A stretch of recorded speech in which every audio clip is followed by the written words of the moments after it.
New Thought Media Network. We are a global broadcast network of positive music, media, and entertainment, inspiring humanity's evolution along the journey of enlightenment and creating a world of love, peace, empowerment, and prosperity for all. New Thought Media Network.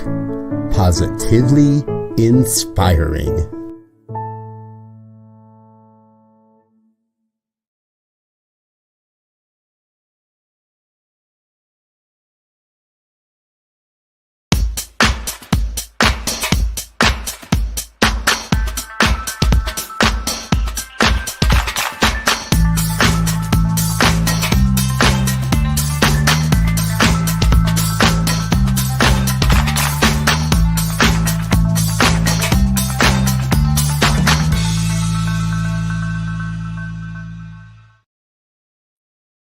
Why, hello, it's me, yes, me, Bonnie Gonzalez, your doula for grief. How are you at this hour, be it morning, noon, or night, whenever you're watching? How are you? I want to take a moment just to say thank you for joining me. If this is your first time, I can just assure you that you have come to the right place to start your healing from grief, or to start on this journey of befriending grief. And if you're returning, I am just honored that we have that type of a relationship now, that you trust me, that you come back to hear and listen to what is being said here. I want to say, make this hour about you, okay? Just sit back, relax, get a cup of tea, and make this hour a part of your day. Drop a comment in the comment box. I would love to hear from you. Question or comment is so welcomed. So that's my welcome to you. And I want to say a little bit about me. I am a grief coach. I'm a registered nurse. I am a religious science practitioner and a licensed soul collage facilitator. Almost forgot who I was there for a minute.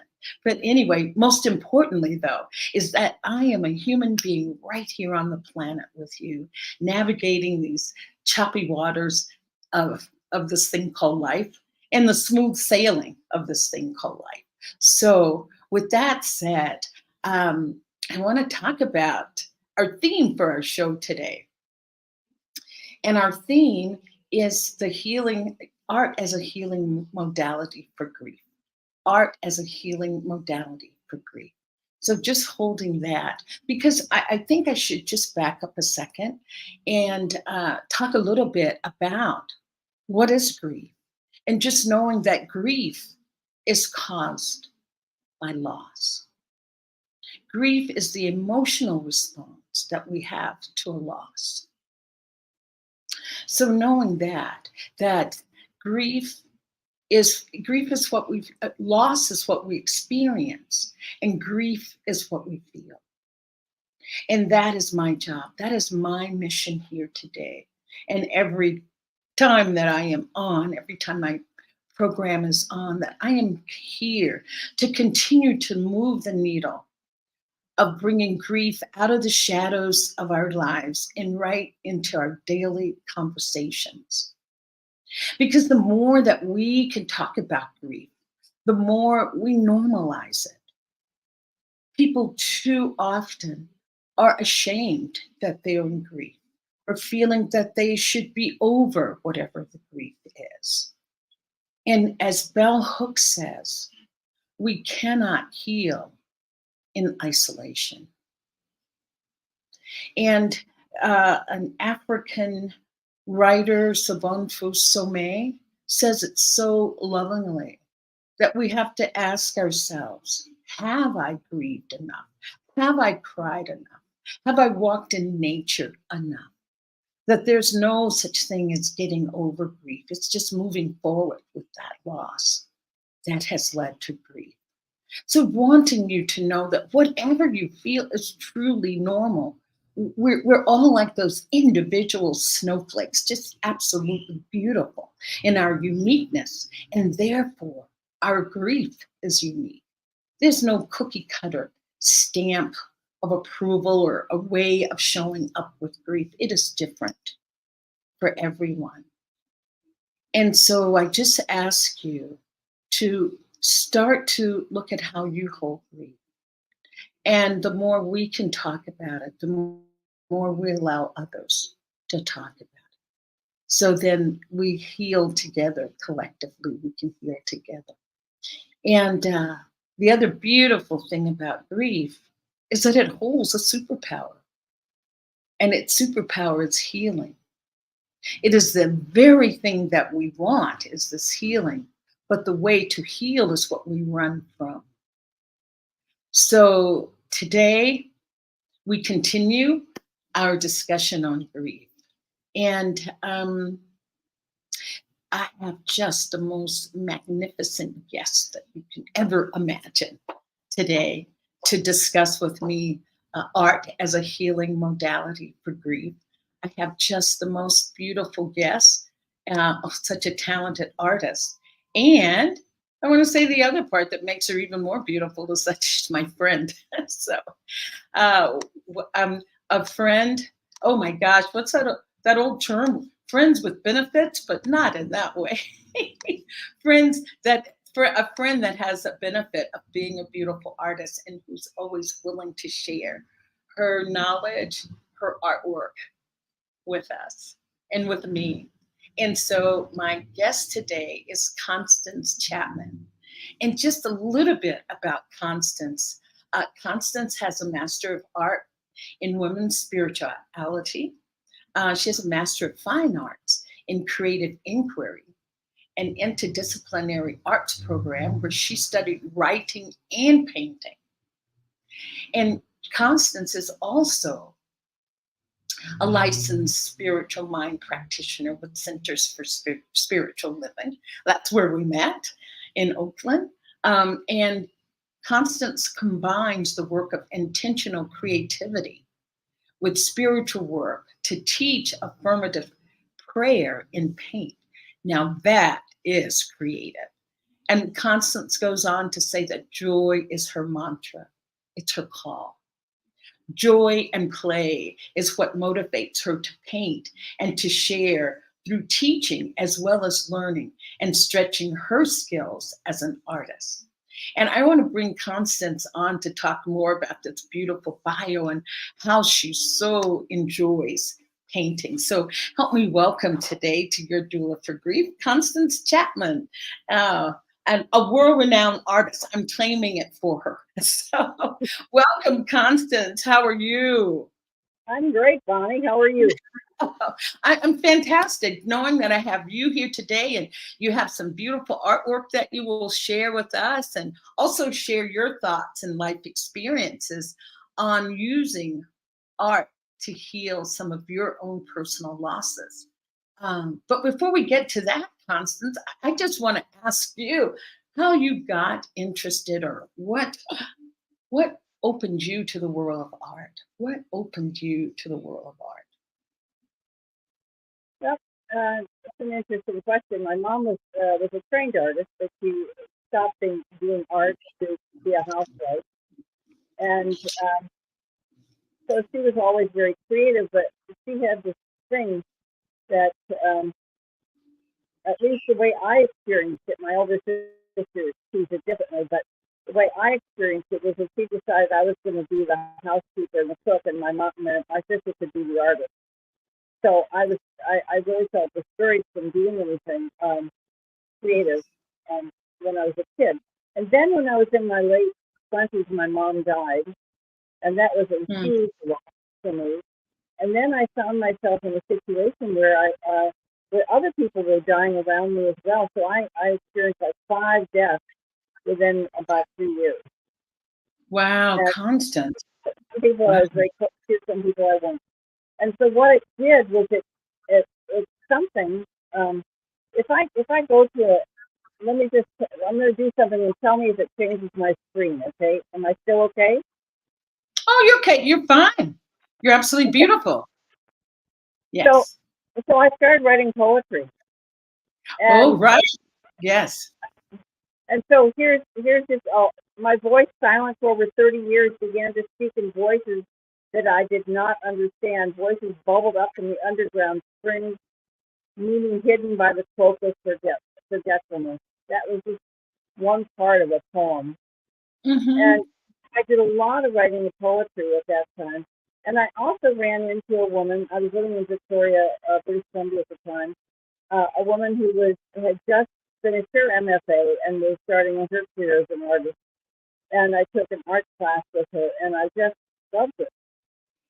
But what happened is that I had this belief, which is a prevalent belief in the society, that that in order to be an artist, you have to be able to sell your art. You have to. There's some people with talent and some people that aren't, and that there's only those who can actually produce it and for money are actually considered artists. And Right. I couldn't go there. So while I continued to do some stuff, that I really didn't allow myself to do with with visual art. I continued to write, and I never published. Well, not that time. I didn't publish anything. I did do some writings, but again, I had that idea that unless everyone loved it and bought it, it wasn't good. Right. Right. Right. I So, hear you. um, and uh, but that writing really helped me during those times. Uh, Mm-hmm. I want to read you another little part because this was after uh, a friend of mine's partner died, and I wrote this for her at the memorial. Death is the ultimate scripture. She opens a door we have no choice but to enter, into worlds we can only imagine or not. Death responds neither to logic or reason or the most cogent of political analyses. Death ignores my every want and need, cares only for stealing someone or something precious from me. Yet while I'm focused on death's form, she leaves me a gift. The Mm. gift is always a son. And so Mm. that's one of the things I was starting to understand. But it wasn't until the pandemic.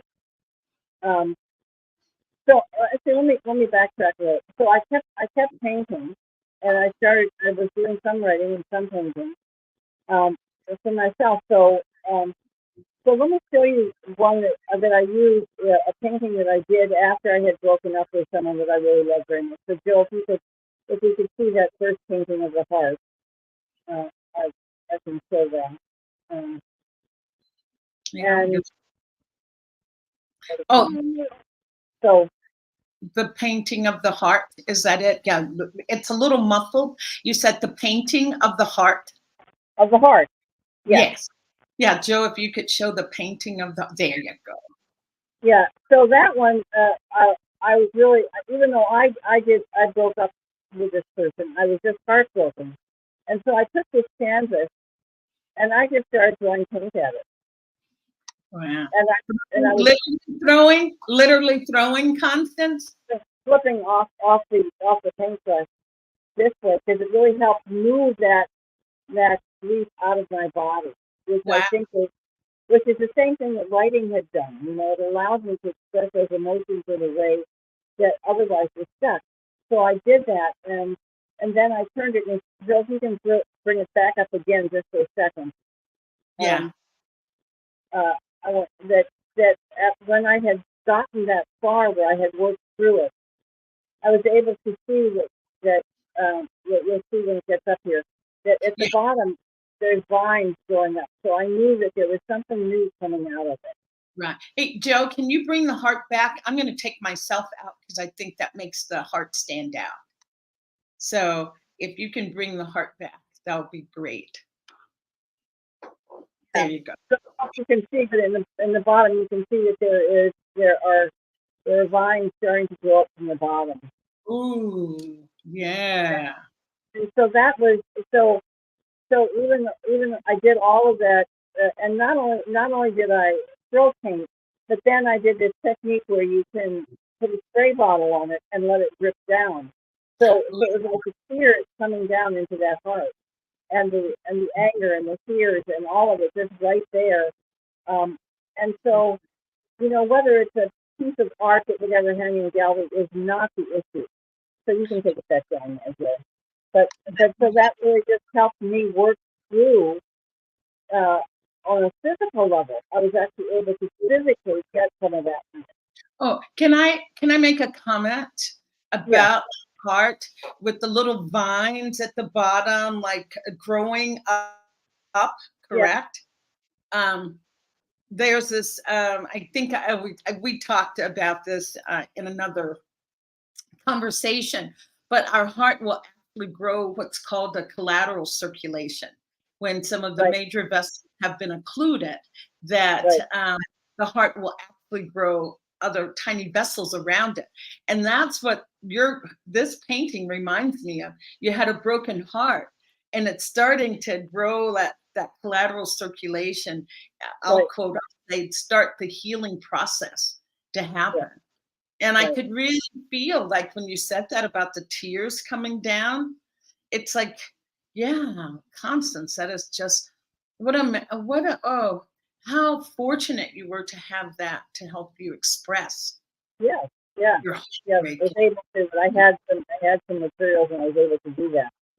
Mm, And then, but it was during the pandemic. It was during the shutdown period that when I was doing my master's in women's spirituality, I'd run into a woman who did something called intentional creativity, and I had done some work with her, and I really loved it. But again, I just could not. I didn't think I was good enough to continue. oh, So yeah. still on her mailing list, and so during the pandemic, one day I just saw, and it wasn't just during the pandemic, but I was working full time at my spiritual center, and the minister that I was working with, who I love dearly, was had a terminal illness. So Yes. I was doing, I, you know, I knew that the chances of him coming out of it alive were not Mhm. Yeah. probably in transition. Um, and so I ran across an email by her, and I just thought, yes, because I was at home, I could do it. So I started painting, and the very first one, I can't even remember what it was, but it was really about, it really was because I think he had transitioned at that time, and Hmm. so I did a painting of a face, and I hadn't done anything. I'm not a trained artist, so I haven't done any figurative stuff for a long time. So you'll see that it's not particularly. I could tell you all the stuff that I would do differently now, but that's neither here nor there. But then the other part of it is a tree that has weeping branches, and that's because that minister was very connected to nature. But it was really like that was my part of really allowing him to allow. Again, it was a way of dealing with some of that grief. So um, I don't know, Right. Joe, if you bring up that middle one of the. Right. And before Joe brings up that middle one, I just wanted to point out a couple things that you've said. You've said so many beautiful words, but I do want to first start off by saying, when you were talking about being young and your mom wanted to appoint you as the house person and not the artist. But wasn't during that time, art was not seen as a true profession. It's like, if you got to be able to make money, and art's not going to make money. Speak a little bit about that. That Do you feel, and maybe even now that's still true, Constance, that art is not held as like a reputable career unless you are, on the big stage selling left and right. Oh, I think it's still. I think still. I was actually reading. There's a new book out. I can't remember the name of it, but uh, a journalist sort of went undercover in the art scene in New York, and and uh, um, and she says that the people in the art scene talk in a language that basically excludes everybody else. It's like, and Moves that every excludes Okay. everybody else, you know, and that it also it's that the people who work in it almost all are come they're paid so little in the art galleries that they can't afford to work unless they're independently wealthy. So it really Oh, keeps it and yeah, anyway, it was just, but it really is a theme that is not set up to be something that is, like if they sell a piece, they don't want it to be in Joe's Blow's house in Queens, where they mhm, want it to be someone who's going to be able to display it and loan it to museums, and so it's this whole hierarchical thing that goes on, and I've right, noticed that right. too because I have family members in the art world, and I've noticed that with them as well. Oh, okay, yeah, but that doesn't deter you or stop you. It continues. I I don't mean, you consider, are. I don't consider myself. What happened is that I realized that first of all that um, that when I started painting again, well, I shouldn't say again because I never stopped, but when I started uh, taking it, that one of the things that happened is that first of all I finally allowed myself to. I think I realized that because I paint with acrylic, it was like, well, if I don't like it, I can just paint over it. Therefore, you're just having fun. So that Oh, it, I love that, it, bringing it it to wasn't fun. about productivity. It wasn't about being the best on the block. It was about having fun and about allowing myself to work things out in the paint. Mhm. And Yes. once I did that, I was able to actually embrace myself as an artist. Uh, Okay. and whether I ever sell a piece of art is, I mean, I would love to, but it's sort of irrelevant. It's not why I'm doing it. Right, it's Uh, not your driving force. It's not the ultimate driving force to sell. It's really to no. express. So I did this first painting. That was the first painting I'd done of that kind in 12 years, where I had tried to do a face in it, and Okay, other yes. else had been, like that heart and stuff. Um, Right. Beautiful. Oh, and and then right after that, the same person was offering a longer class, and I decided to take it. But and that one, I'll show you that one in a minute. But that one was really, the theme of that was not so much about, I wasn't necessarily grieving, but mhm, I have to, I wasn't actively grieving. Like I wasn't crying, I wasn't, yeah. emoting. But in this painting, there's all, it was like this painting is, to me, it's me giving compassion to myself as a small person. So it's me being compassionate with that inward part of me that always Wow. felt like I wasn't good enough. Wow, Constance, that's beautifully said. And so Compassionate. that was what that painting was all about. So I don't know, Joe, if you can show those two paintings. Show the start with the one that's on the yeah, that one. So that was Okay. the one, and I had a lot of fun with that because I was playing with the colors with it. I was just, and I just, it was a lot of fun. It's not a particularly good painting by anyone's standard, but I love it because it actually, to me, it was working out this releasing of the minister who I had loved and worked with, and who was um, who had transitioned, and it Okay. also allowed me to do that in a way that brought me incredible amounts of pleasure. So, Wow. Eh, uh, oh, so and that's, I think, one of the things about grief is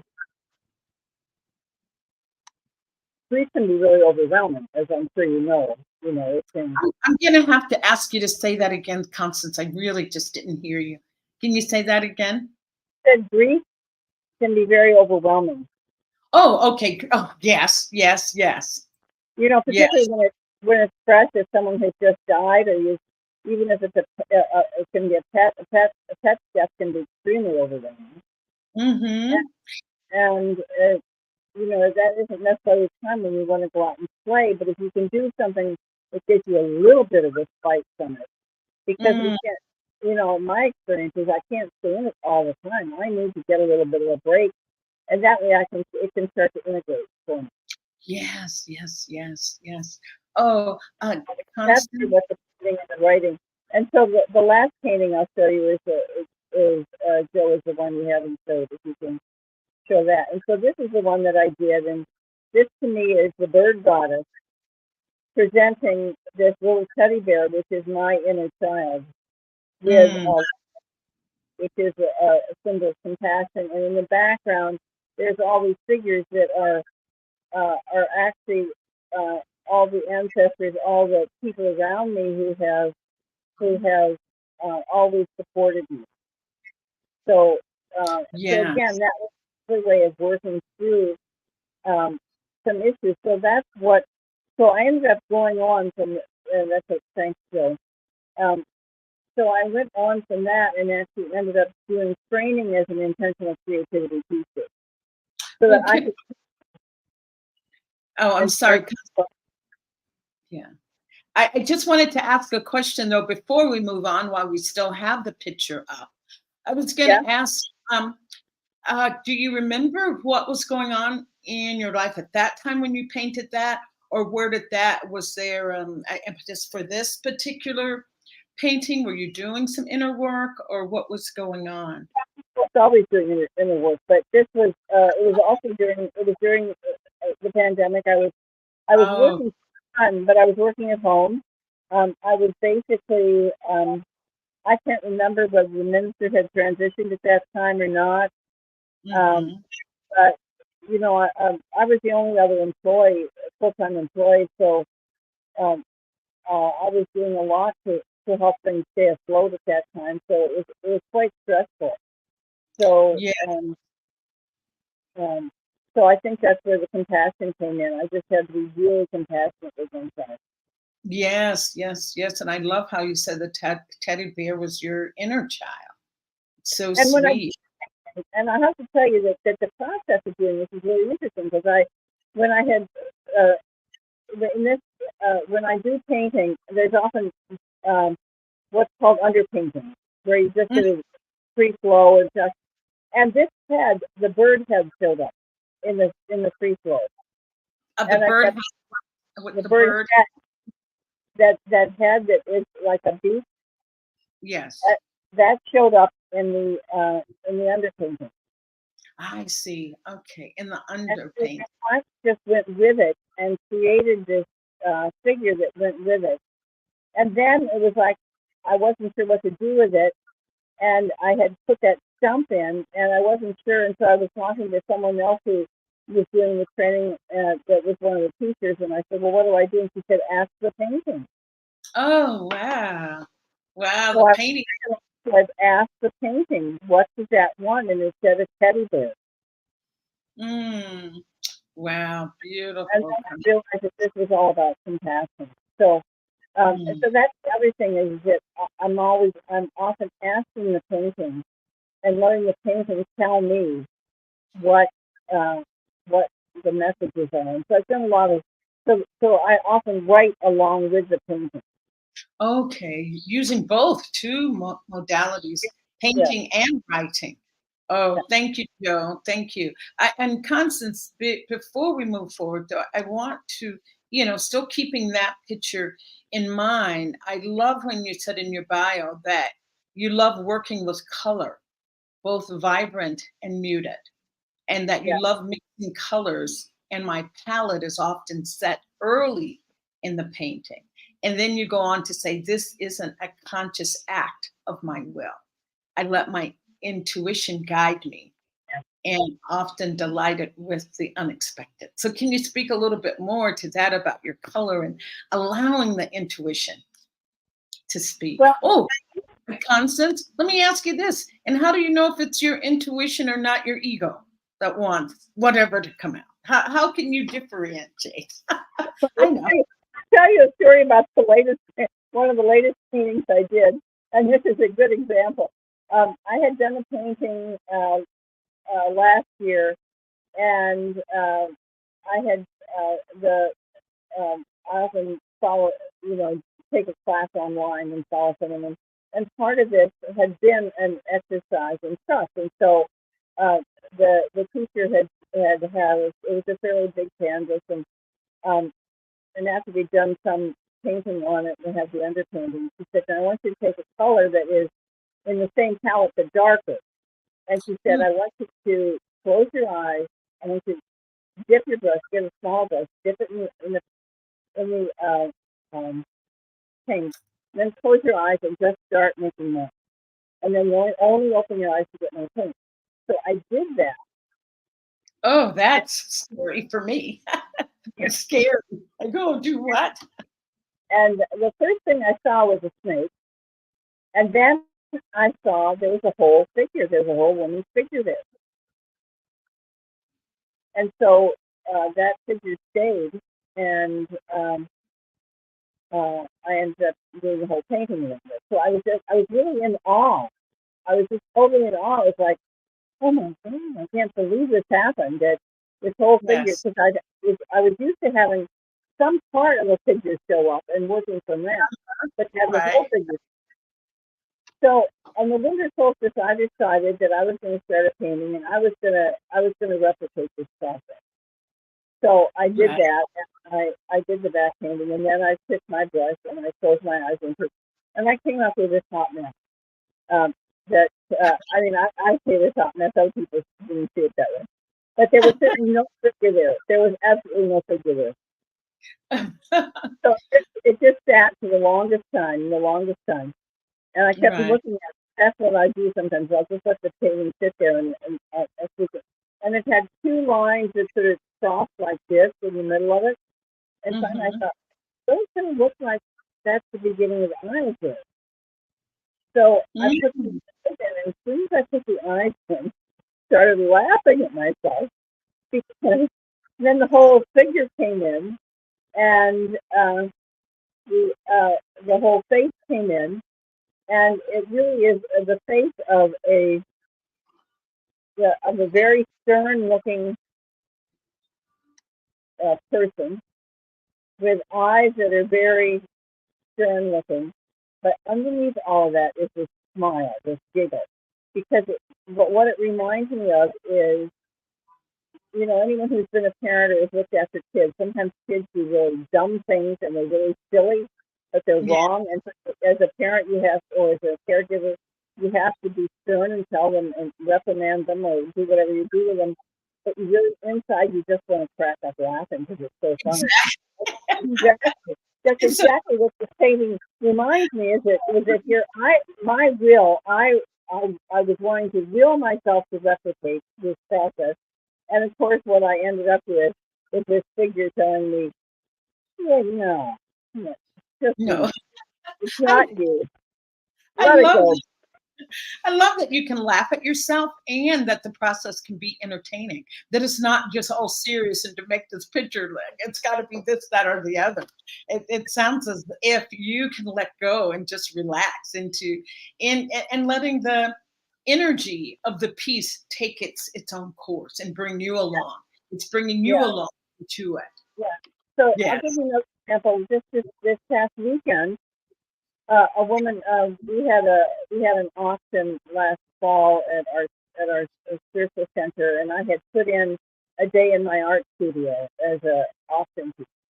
And so this woman had bought it, so she came, and so I set her up, and she started out, and I just gave her paints, and I said the first thing I want you to do is just play, just make marks here, there, everywhere, just.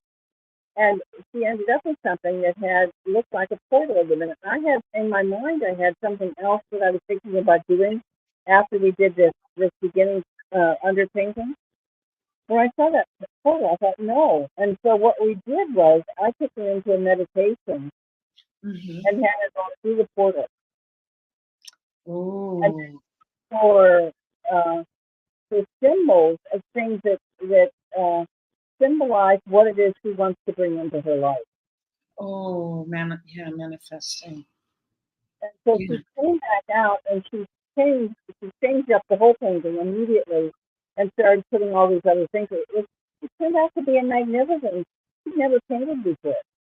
Or Wow. had, Oh, and and so and then I did give her a few tips. We did a few things. I showed her how to do some stuff that enhanced it, but basically it was her intuition and my intuition that allowed this changing to come to life. And that's what it's about. It's not necessarily about, again, it's not necessarily changing something that's going to hang in the wall. Yes, yes, something that satisfies you as the artist, something that that is beautiful, that is beautiful in your eyes, and that you can put on your wall, and that you can learn from it. Yes, yes. You know, Oh, in this process, she was drawing, and you know, I kept saying, because I talked to her about art as life. That art is not just something art we as do. life. Art as life. So how is your art? Right. How's your life art? And so even Right. breathing is part of that art, because Oh, when you're painting, particularly, you know, you're painting with light and dark. You're painting with shadow. So if you have two colors that are opposites, like uh, red and green, are opposite. right, right.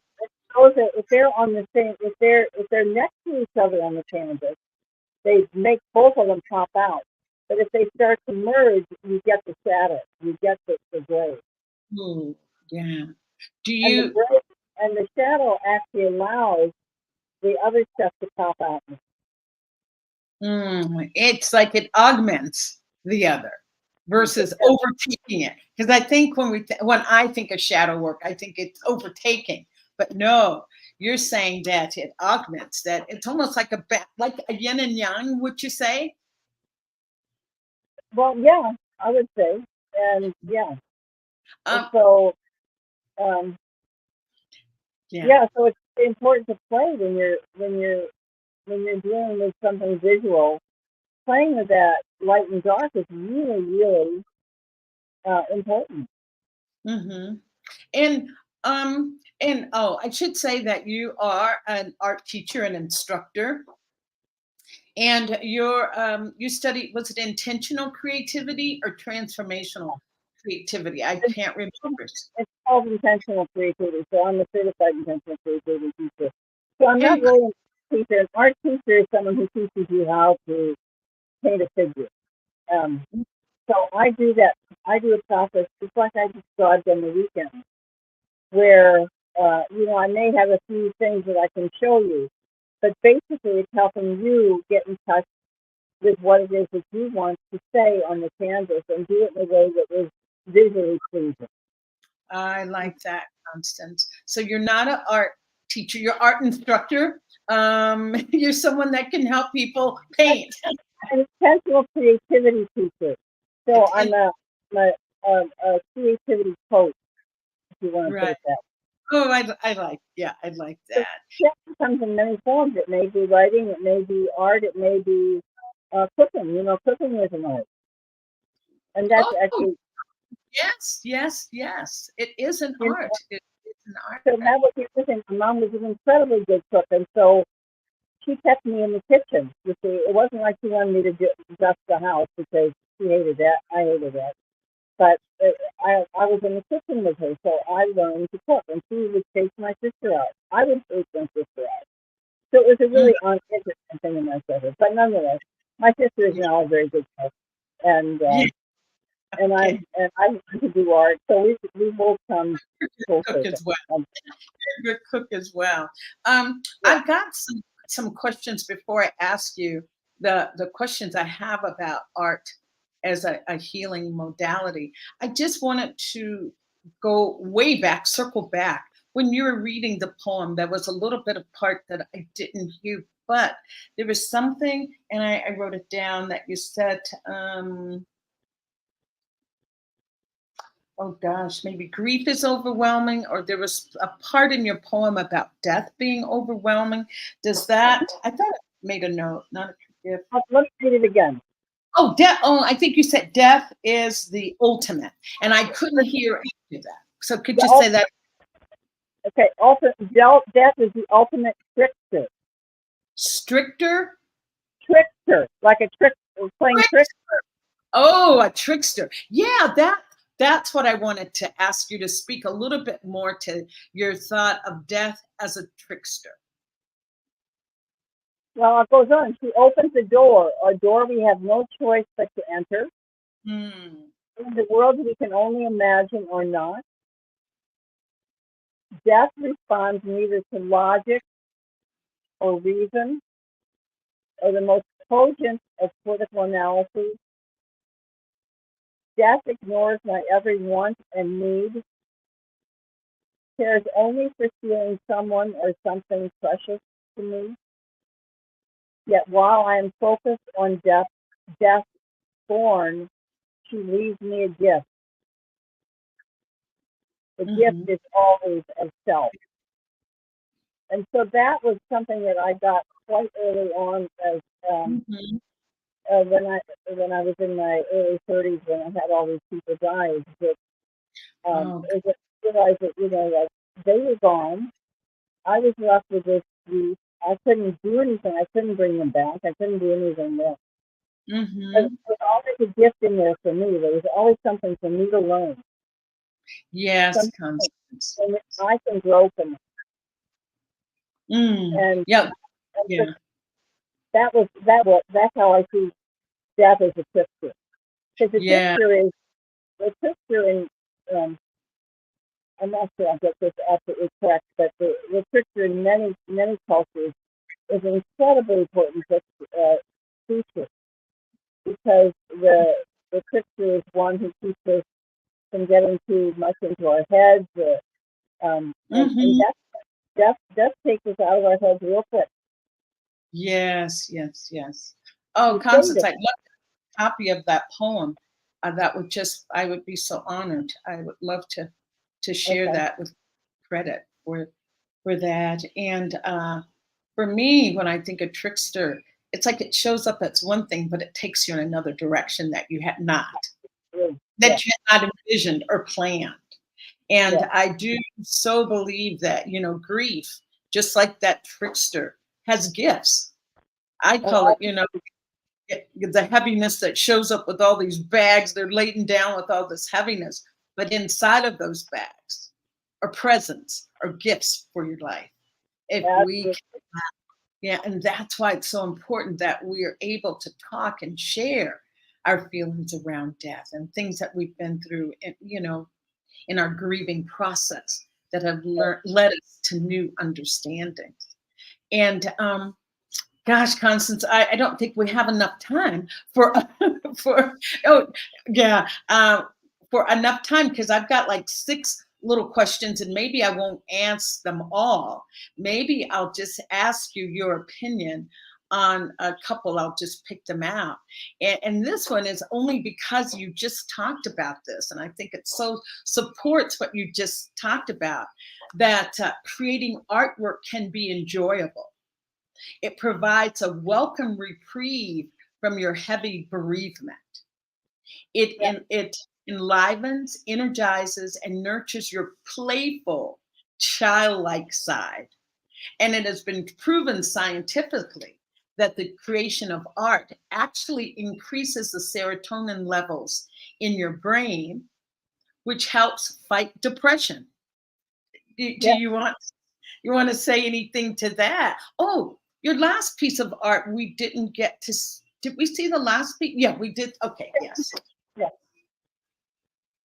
I was just going to ask if you wanted to speak to that playful side, or maybe you did. All I can say is ditto to that. I think it is. It's when I allowed myself to play, instead of being serious about thinking that I had to do it right and that it had to be perfect, it had to be this way.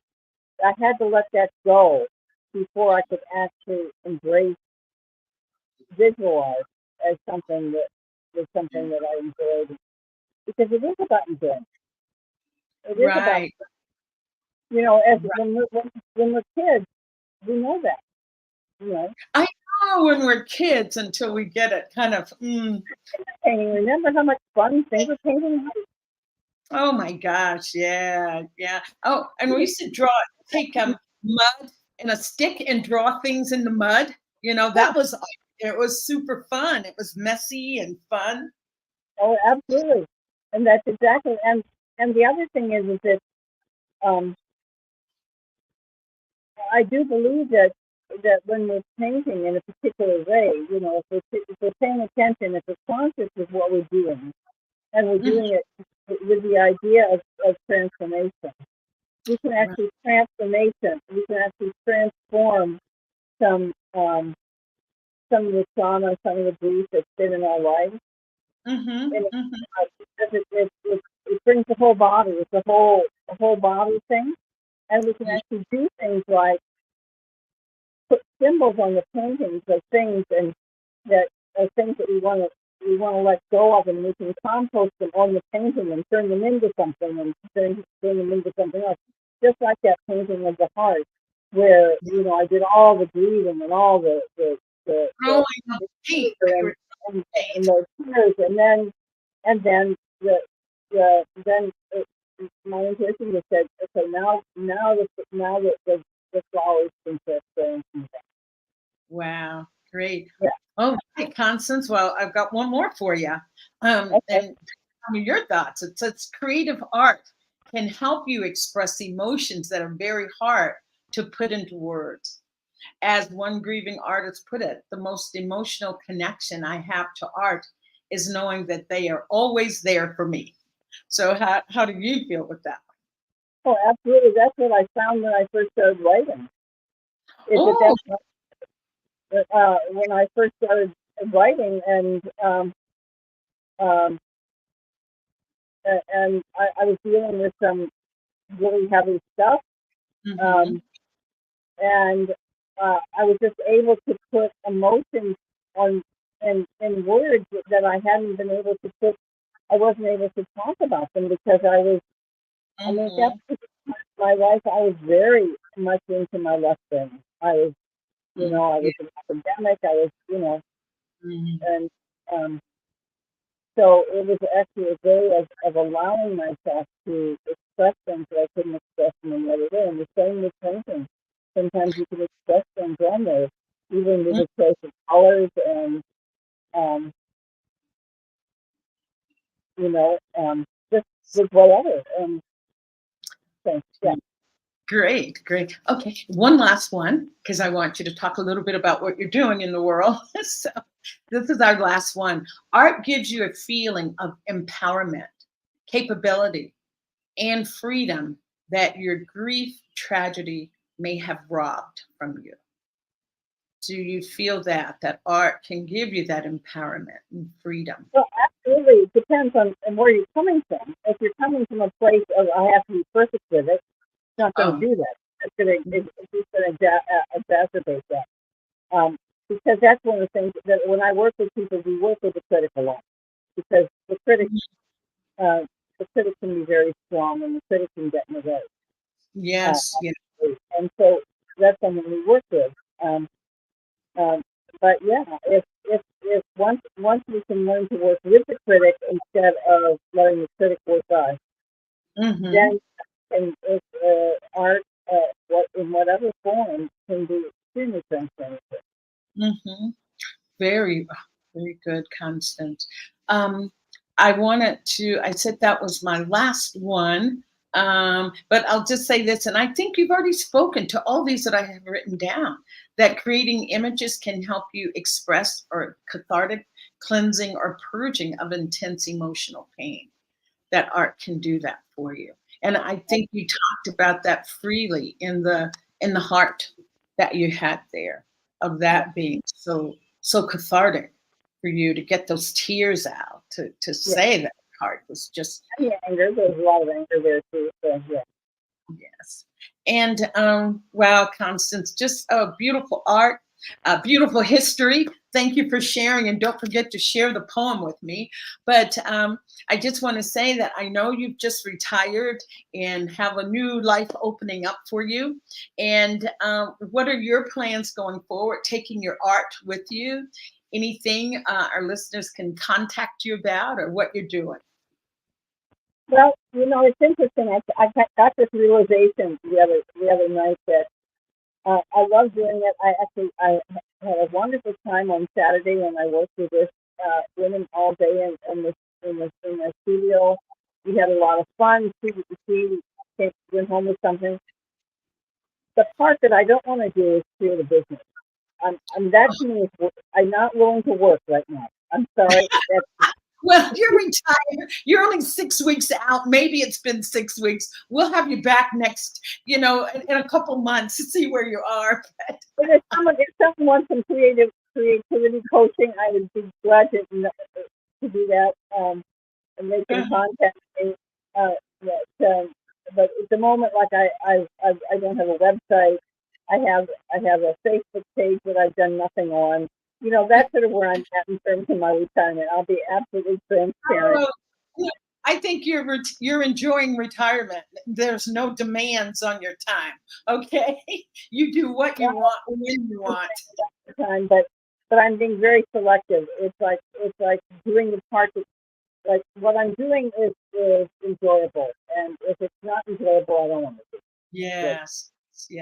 Well, I know you said that you had a student this past weekend, and was that are you planning to offer classes out of your home, or or what's your plan around taking this beautiful work and out into the world, or spreading it? Just how are you spreading it in your own world? Yes. To asking me to get in my left room, and I'm not going to go there, my friend. So, it's a good thing you are truly muted, because I can't understand what you said. So I'm going to let it go with that. I'm going to just say, I would like to ask you, are there any words of wisdom that you'd like to share with our audience now around embracing art as a healing modality for their grief? Any parting words you'd like to say around it? Well, particularly if you're dealing with grief at the same time, follow your intuition. Follow what if you're feeling sad, paint sad, or bright sad. If you're feeling anger, paint anger. And then it can start to transform. And then allow those little bits of joy that come in. Don't feel guilty about them. Just let them be there. They're there to help you. That's a wise statement, Constance, because too many times people are grieving and they feel guilty when they have moments of joy. They actually feel guilty about having moments of joy. It means they didn't love the person enough, or whatever happened that put them into grief wasn't serious enough. So embracing whatever emotions come up when you're doing the art. And I also love that you said cooking is an art as well. And there's, cooking, dancing, singing is an art. You're writing. Writing is an art. And I'm not a painter, but I love. Life Go is ahead. art. Oh. I think if we embrace life as art, then we're on our way to having a great life. And part of that art is the shadow, and the shadow is the grief. That's important. So embrace grief as art. Yes, grief as art. Yes. Thank you. That's just absolutely beautiful, Constance. And you're welcome to come back at any time and bring any of your beautiful paintings or your writings with you. I've so enjoyed having you, and the time just goes by way too fast. I was thinking of having a little commercial break, and I thought, well, I don't think there is space for that right now. And Constance, are you also doing spiritual counseling, and your coach as well, correct? Yes, I'm a registered spiritual mind. Right. Just like you are. And so that always comes into my work. Yeah, and I was going to ask Joe to just put up your email again to get in touch with Constance for any questions about art, any questions about coaching and coaching with art, embracing it all. So Constance is there, and as she has been here for us today, just with all of her grace and beauty, I so appreciate you and bringing beautiful art. And she's allowed me to feel like it's doable. If I wanted to get a brush and some paint, I could go for it without feeling like, oh, Rembrandt, it's going to smile down from the heavens or Picasso or somebody. Hey, Constance, just because I'm thinking of this, what famous women artists are there? So many. I mean, Yeah. one of the very first ones that really inspired me was a Canadian artist by the name of Emily Carr. She painted. She was Mm-hmm. born as Victorian Victoria in Victoria, British Columbia, into Mm-hmm. a Italian family in the 1800s, and Yeah. she did some of the most incredible artwork. But she had, I mean, she had to go so totally off the grid, like Yeah. you know, time women were always supposed to paint the flower things, and Mm-hmm. she would. She had a caravan that was what we would call now an RV, but it was, in 1900. And when she would go into the forest, she would get Tree Mason's guides to take it into the forest, and she painted, and she would sketch all summer. She would be out there by herself, and then she would come back and do these incredible paintings. So if you've never heard of Emily Carr, look up her work. Mm-hmm. She was one of the very first people to inspire me. And there's so much spirituality in her painting. Spirituality in her painting. Oh, Okay. Well, I'll ask you for her name later and share it next it's time. I-Y. Last name is Carr, Carr. Okay, yeah, we're pretty muffled. Carr. And her first name? Emily. Oh, Emily. Okay, that's pretty easy. Emily Carr. I will look for her. One last thing, Constance, if someone does want to, they've never painted it, they've never painted, what would you recommend? Just go and get what? What would be an easy way to start?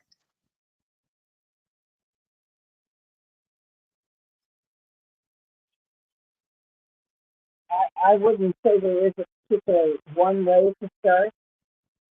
Um, there's